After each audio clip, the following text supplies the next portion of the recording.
안녕하세요 여러분, 데미아미입니다. 오랜만에 해외 취업 4탄을 들고 왔는데 많이 기다리셨죠? 그동안 빨리 올리지 못해서 굉장히 죄송한 마음뿐이고 여러분들이 이미 해외에 취업을 나가 있으신 분들도 사실 있을 거예요. 그동안 2, 3개월이 벌써 지나버려가지고 아마 일을 하고 계셨던 분들도 있을 거고 이제 막 나가시는 분들도 있을 건데 모르겠어요. 적응은 잘하시고 계신지 현지인들과 업무적으로 화합이 잘 되시고 계신지 참 궁금한 따름입니다. 제가 4탄을 가지고 온 이유는 해외에서 업무를 하면서 제가 굉장히 현지인들이랑 많이 부딪혔거든요. 그러니까 이게 업무적인 것도 있고 성격이 안 맞아서 그런 걸 수도 있고 한국에도 다양한 한국인들이 있듯 현지인들도 굉장히 다양한 현지인들이 많아요. 한국인들이랑 잘 맞는 성격이 있는 반면에 100% 이거는 문제다, 사고다, 사고 이렇게 생각이 되는 현지인들도 있거든요. 그래서 제가 이번에는 현지인들이랑 업무를 하면서 조금 알아두시면은 편한, 평소에 모르셨다면 이거는 이래서 이랬구나, 이거는 저래서 저랬구나 이렇게 생각이 되시는 점도 아마 있으실 거라고 생각이 돼요. 그래서 오늘은 현지인들이랑 업무를 하면서 생각해야 될, 유의할, 고려할 점들을 준비해 왔습니다. 제가 드리고 싶은 말은 일 잘하기로 유명한 이 한국 사람들이 해외에서 일을 하면 큰 난관에 부딪힙니다. 바로 현지인들이 하는 일이 성에 안 찬다는 거거든요. 여기서부터 갈등이 시작되는 거예요. 업무를 진행은 해야 되는데 대체가 현지인들한테서 이 올라오는 보고서나 업무 결과가 영판 진행이 되고 있는 건지, 며칠이 지났는데 아직도 시작을 못하고 있는 이 경우가 대체 뭔지 이해할 수 없는 것들 투성이거든요. 특히 멕시코 현지인들이랑 일을 했던 저로서도 많이 부딪혔던 문제들 중 하나가 이거였어요. 같은 일을 하는 처지는 맞는데 도대체 팀장이 원하는 그림이 안 그려지는 상황. 난감하죠. 난감합니다. 그런데 여기서 한국인들은 대부분 화부터 내요. 욕을 하죠. 소리를 지르기까지 하거든요. 물론 답답하니까 이해는 합니다만 엄연히 업무 중에 욕을 하거나 소리 지르는 일은 문화인의 행동이 아닙니다. 한국에서도 똑같이 하는데 뭐가 어때? 라고 생각하시는 분들 많으시거든요. 지금 여러분은 한국이 아닌 외국에 있잖아요. 해외의 한국 회사에서 일할지라도 여전히 외국은 외국입니다. 이게 무엇을 의미하는 것이냐 하면 바로 여러분이 한국인의 얼굴이라는 겁니다.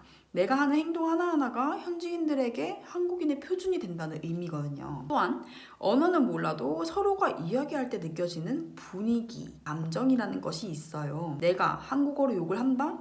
아무리 앞 사람이 한국어를 몰라도 나의 화나는 감정을 본인 나라의 감정에 이입해서 받아들일 것이 분명하므로 최대한 말로 풀어야 합니다. 멕시코에 있을 때 어떤 일이 있었냐면 한국인이 현지인들과 업무를 하면서 우리식으로 말하면 그냥 애교 수준으로 팔뚝을 이렇게 때렸나 봐요. 뭐 때렸다기고 말하기도 참 우스운 수준으로 터치를 한 거죠. 근데 SNS에 한국인이 멕시코 사람들을 노예처럼 부린다는 루머가 돌았었거든요. 그러니까 의도가 그러했던 아니든 팩트는 그런 구설수가 있었다는 사실 아닐까요? 저는 참 걱정스러운 사건이었는데요. 언어를 하면서 터치를 하는 것과 언어를 못하고 한국어로 고래고래 소리를 지르면서 그게 설령 앞으로 잘해라는 격려였다고 할지라도 소통이 안 되는 상태에서의 터치는 굉장한 오해를 불러일으킨다는 점 유념해 주시면 훨씬 해외 생활이 아름다워지실 거고요. 현지인들 중 네 사람을 만들어라는 말씀을 드리고 싶어요. 일적으로 부딪히면 굉장히 감정 상하는 일이 많은데 그래도 사적으로는 편하게 대해주세요. 공과 사를 구별하는 것이 제일 중요하다는 말씀이죠. 오늘 저 직원이 진짜 말도 안 되는 일을 진행시키는 바람에 리스크가 생기고 일을 그르쳤더라도 그럼에도 불구하고 한 번 더 챙겨주세요. 뭐 애도 아니고 하나하나 어떻게 챙겨주냐 하실 수 있는데 소수의 한국인들이 해외 생활을 오래오래 하다 보면 가장 힘든 것이 진짜 외로움이거든요. 이럴 때 사적으로 도움을 줄 수 있는 현지 직원이 한두 명쯤 있다면 정말 큰 힘이 되실 거고 아무리 직장에서 트러블을 만드는 직원일지라도 밖에서는 전에 없던 쓸모를 발휘하는 직원들이 종종 있어요. 그래서 사람들은 다들 잘하는 것이 한 가지씩은 있다고 하는 건가 봐요. 제 생각에는. 그래서 내 사람 만들기 지금부터 시작해 보시고요. 그리고 세 번째, 아우리따의 존재. 멕시코에서는 한 가지 특이한 시간 개념이 존재해요. 바로 지금이라는 뜻의 아우라의 축소사격인 아우리따. 이 아우리따의 존재가 한국인들을 정말 힘들게 하는 것들 중 하나죠. 이거는 거의 뭐 알아도 문제고 몰라도 문제예요. 그러니까 모르면 답답하고 알면 개 답답하고 억장이 진짜 무너지는 분들도 아마 있으실 거예요. 장담컨대 이 단어만 나오면 경기 일으키는 분들도 아마 있죠. 솔직히 제가 바로 이 단어만 들으면 경기를 일으키는 사람 중에 한 명이었습니다. 그러니까 표정이 싹 변하면서 머리에 거의 뭐 스팀이 나오는 수준의 사람 중에 하나였으니까 워낙에 되었으니까 여러분 워낙에 되어서 그러니까 물론 티는 안 났지만 아마 조금은 났을 거라고 저도 생각을 해요. 현지인의 말을 듣고 있다가 이 단어만 나오면 그래서 몇 시? 라고 덧붙여서 물어봤던 사람이 바로 저였습니다. 그러니까 멕시코에서 이 아우리따는 지금일 수도 있고 사실 조금 있다가라는 의미로 더 많이 쓰이고 진짜 심하게는 나중에, 그러니까 언젠지 모르는, 무튼 지금은 아닌 이라는 의미로 쓰이거든요. 그래서 이 단어를 들을 때 이 말을 덧붙이세요. Entonces hasta qué hora? 몇 시까지? 그럼 몇 시까지 할 건데? 라고 물어봐 주세요. 뭐 오늘까지 한다? 뭐 이런 얘기를 하겠죠? 그러면은 뭐 24시라고 생각을 하시고, 아니 그냥 업무가 끝나기 전까지 안 끝나면 내일이라고 생각을 하세요. 멕시코는 집에 가서 일을 하는 그런 문화가 아니거든요. 제가 봤을 때는.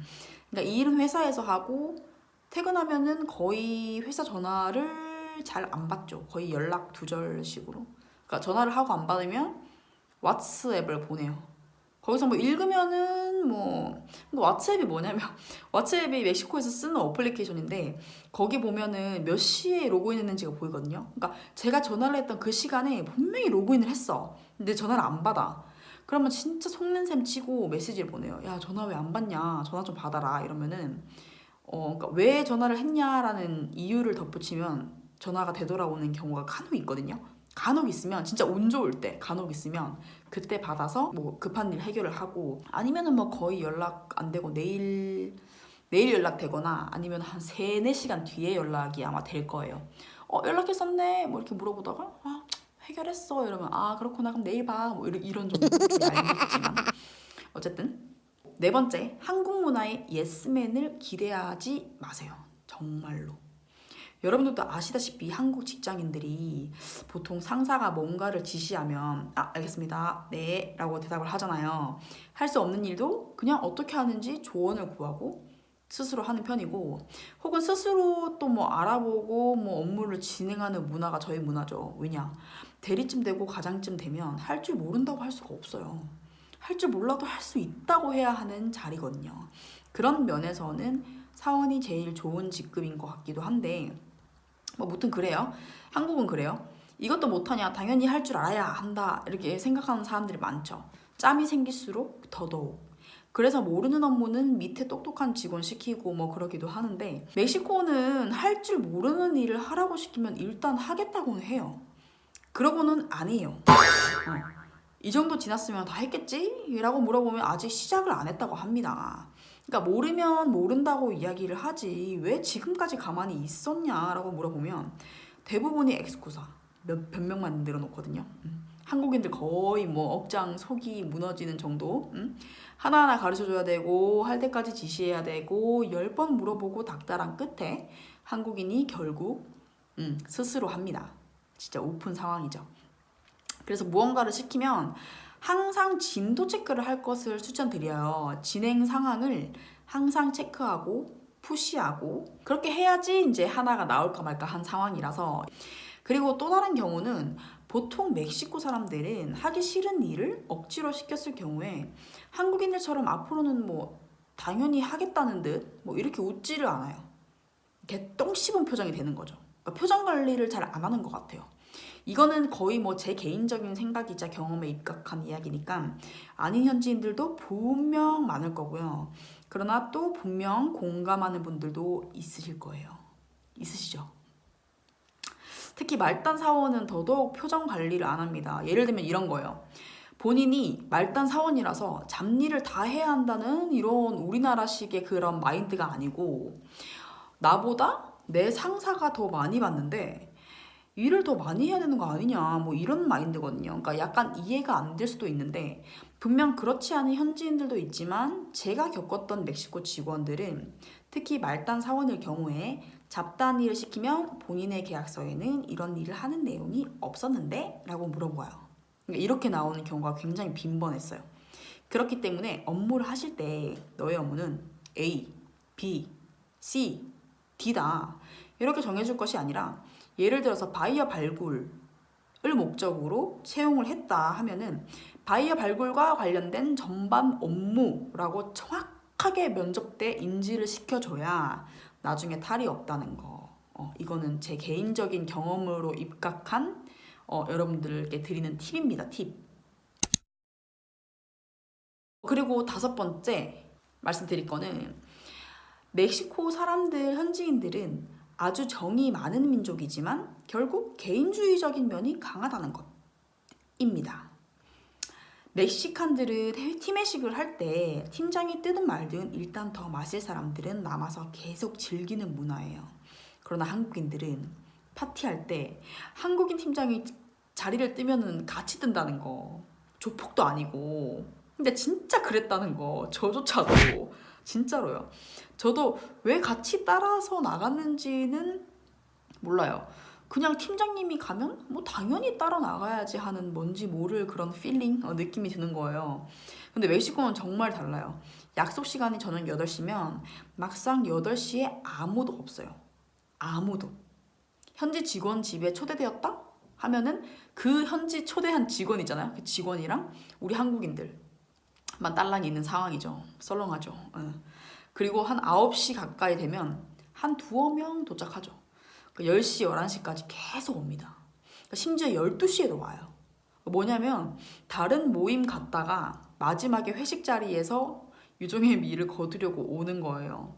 뭐 중간에 또 빠진 사람은 빠지고 뭐 이렇게 풀이하고, 모든 것은 다 더치페이고요. 레스토랑에서도 중간에 가야 할 일이 있으면은 본인이 다 내기보다는 본인이 마신 금액이랑 약간의 팁을 먼저 계산하고 가죠. 그러니까 바꿔 생각해보면 레스토랑 입장에서는 뭐야, 그 빌지가 얼마나 많이 나오겠어요. 회식 자리에서 한국인들 우르르 나가는 거 엄청 이상하게 생각하고요. 팀장이 가든 말든 뭐 마실 사람은 마시는 문화, 뭐 이상하게 생각하지 마시고 오히려 그게 더 편할 수도 있다고 생각이 들어요. 지금 생각하면은. 그래서 그런 것들은 염두에 두시고, 몰라요. 큰 대도시에서는 또 다를 수도 있는데 워낙에 한국인들이 많이 생활을 했던 도시니까. 근데 제가 살던 그 작은 도시에서는 100이면 100, 멸이면 열. 제가 이런 한국 문화 어떻게 생각해? 이렇게 물어보면은 그거 좀 이상한데? 진짜 이해 안 돼. 이렇게 얘기하는 사람들이 대부분이었어요. 그러니까 이상하게 생각하는 거를 이상하게 생각하지 마시라는 의미에서 제가 말씀드리는 거니까, 이거는 그냥 상황에 따라서 이렇게 그렇구나, 그럴 수도 있구나 라고 생각하시면 될 것 같아요. 자, 어떠셨나요? 오늘 해외 취업 4탄 5가지 포인트로 꾸며봤는데, 제 개인적인 경험에 입각한 제 개인적인 생각이니까 그렇지 않다라고 생각하시는 분들도 아마 있으실 거예요. 그렇다면 그냥 그러려니 이해를 해주시고요. 저도 다년간의 멕시코 근무로 정말 현지인들이랑 업무를 하면서 찌들 대로 찌들어 봤던 사람인지라 이해되는 부분도 있을 거고 뭐 그렇지 않은 부분도 있을 거예요. 양해해 주시고, 제가 말씀드렸던 것들 업무하시는데 조금이나마 도움이 되셨으면 좋겠고, 멕시코의 취업을 염두에 두고 계신 분들도 한 번쯤은 생각해 볼 만해요. 왜냐면 문화가 다르기 때문에 그 문화에 가면은 그 문화를 따를 수밖에 없어요. 근데 한국인들이 특징이 뭐냐면 자존감도 크고 자존심도 강하고, 그리고 내가 한국인이다 뭐 이런 자부심이 굉장한 나라이기 때문에 현지인들을 솔직히 조금 미개하다라고 생각을 할 수가 있어요. 그렇게 생각하시는 분들도 있고 대놓고 욕하시는 분들도 있어요. 이 새끼는 뭐 한국에서였으면 전혀 생각지도 못할, 뭐 언제 왔다고 이 새끼 저 새끼야, 이거는 솔직히 아니잖아요. 근데 정말 그렇게 하시는 분들이 있거든요. 그래서 제가 미리 말씀드리고 싶은 거는, 일단은 멕시코 사람들은 스페인어를 하고 한국인은 한국어를 하지만 서로 언어가 다름에도 느껴지는 것들이 있기 때문에 최대한 한국인과 한국인이 만나는 것처럼 정중하게 존중하면서 대할 것을 당부해 드리면서 오늘의 영상 마치겠습니다.